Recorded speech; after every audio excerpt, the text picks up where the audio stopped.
bahwa Indonesia menghasilkan 34,85 juta ton timbunan sampah pada tahun lalu 2022. Persoalan sampah masih menjadi isu. Beberapa titik di Makin masif tak dibarengi dengan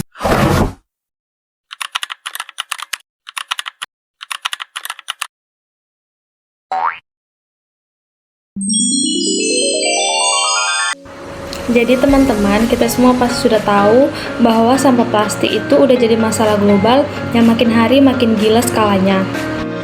Indonesia sendiri bahkan pernah masuk peringkat kedua penyumbang sampah plastik ke laut terbesar di dunia. Dan yang bikin ngeri, ternyata plastik itu bukan kayak daun yang bisa hilang sendiri. Dia butuh ratusan tahun buat terurai, itu pun cuman jadi mikroplastik yang lebih berbahaya. Dan dampak dari sampah plastik ini ada banyak sekali, mulai dari pencemaran tanah, air, sampai ekosistem laut rusak karena hewan-hewan. Ingatnya plastik itu makanan. Bahkan kesuburan tanah juga turun karena partikel plastik nyangkut di tanah.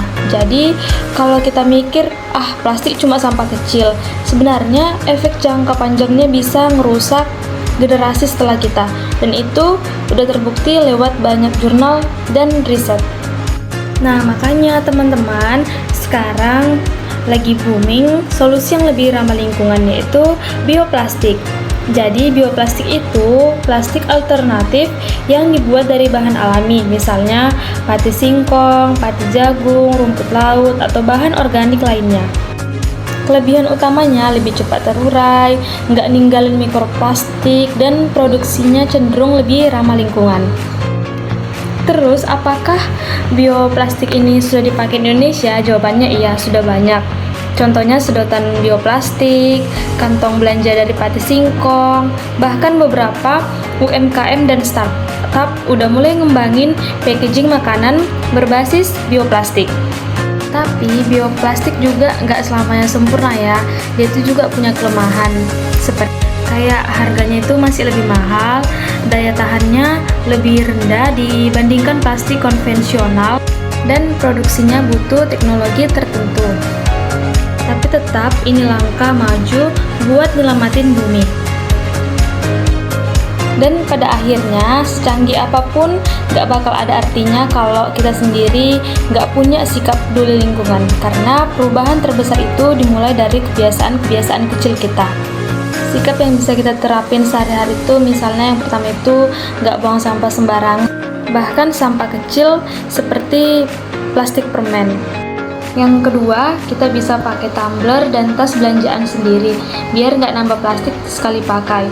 Lalu, yang ketiga, pisahin sampah organik dan anorganik, biar proses daur ulangnya lebih mudah. Dan yang keempat, kurangi beli produk yang over packaging agar lebih ramah lingkungan. Dan yang terakhir, ikut kegiatan bersih lingkungan atau minimal mengajak keluarga, kerabat, tetangga, saudara-saudara terdekat untuk lebih peduli akan lingkungan kita sendiri. Dengan sikap kecil-kecil itu, kita bukan cuma bantu ngejaga bumi, tapi juga ngebangun generasi yang lebih peduli dan bertanggung jawab terhadap keberlanjutan lingkungan.